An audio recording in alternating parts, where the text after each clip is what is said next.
Hey, all my Crimsonites, and welcome to the Crimson Cure channel, where we embrace our femininity, increase our womanly values, and celebrate our brothers. So join me on our feminine journey to learn, heal, and grow.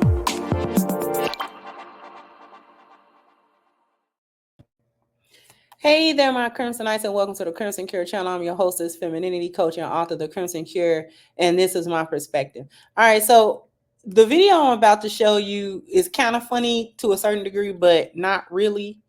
Yes and no. But it really just brings to mind the lack of accountability for these females. Like these women, they have zero accountability for anything that they do. It's her being so-called confused to me. But here we go. Okay, can you I'm sorry, I didn't can you say that again? Yeah. Hi, Tatiana. This is Shelly from HR. From HR, okay. Me? No, I don't remember you, but what's going on? Well, we had a discussion a couple weeks ago about your absenteeism and tardiness. Okay. Do you know what time you have to be clocked in at work? 6 o'clock. Yeah, 6 a.m. Okay. So, unfortunately, on 7/18, you clocked in at 6:12. Wow. We had a discussion about that. 12 minutes. Yeah, but, you know, they're waiting on you to be there, clocked in and ready to work at 6. Okay. So your employment is really going to be terminated as of today, because also on 7/28, you clocked in at 6:21. 21 minutes. Yes, that's 21 minutes of company time. But I still work though. Like I still like. Why didn't y'all tell me that today when I was just at work? Because I handle all the HR, so they wanted me to call you because we had that discussion. Remember about? And that was the day that I let all right, keep going. So you were also on 8/8. You clocked in at like 6:32. That was it. Okay, so I let my cousin use my car the night before, and he didn't bring it. He overslept or something. He didn't bring it back till the morning. So like, I still made it though. That was literally like 9 days after we talked. So, and then on 8/12, you just did a no call, no show. That was my birthday, August 12th. That's my birthday. Like, I already told you. Request that day off work though. But y'all know that's my birthday. I'm not. Birthday. No, that's fine. All right. Okay. Everyone works on their birthday. Even I worked on my birthday. Y'all too grown for me. Well, unfortunately, okay. I just need you to turn your keys in. And I'll be there tomorrow, because that's crazy. That's crazy. Okay. Like, what? Like, what? What? No. So, this really highlights the lack of accountability for women and for the young generation, period. Like the young generation, this generation in their 20s and stuff, have zero sense of accountability, particularly when it comes to work. Like I get the whole sentiment of don't give these companies your whole life to where you can't have a work-life balance. Like I get that sentiment, but that only works to a degree. That is only valid to a degree. It's the face that she's making about confusion. She knows exactly why she's being terminated. Talking about, oh, it's only 12 minutes. It's only 20 minutes. Listen, you can't come in back to back and a company sees it as back to back when every week you've got an issue where you can't come into work and you're significantly late. In many companies, 5 to 10 minutes is significantly late.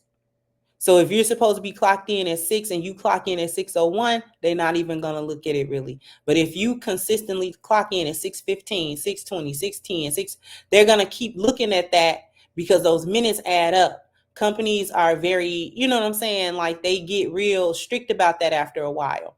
Now, some workplaces are stricter than others. Some let you go a little bit, you know what I'm saying, or whatever. They won't just really come down on you. But it seems like from what this lady from HR is saying, they had this conversation several times. before she's terminated. I'm going to say something else as well about the little look on her face. Chicks make this look when they know they wrong, but the look is supposed to convey to you that you tripping. And like, what is you even saying to them? Like, what you saying don't even make no sense. Like, why would you even say stuff like that to me? That's where the little confused look, the little scrunching of the eyebrows, that's what that's supposed to mean. Chicks do that. I noticed that chicks do that when they are being held accountable and don't want to be held accountable, and they know that they did wrong.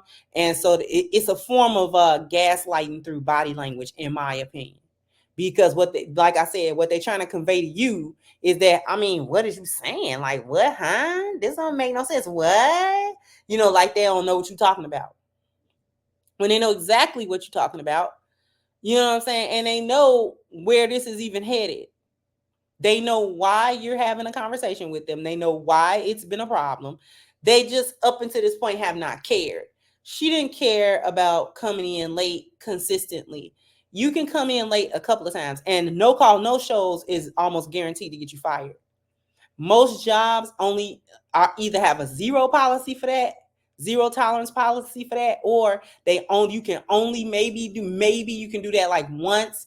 The highest I've ever seen is twice. Job will say, if you do 2 no call, no shows, no matter how far apart they are, you're getting fired. Yeah, we not even just, you know what I'm saying? You know what a no call, no show. You didn't show up, and you didn't even so much as call to say, I'm not coming. You just talking about, well, it was my birthday. Girl, if you don't grow up, you know what I'm saying?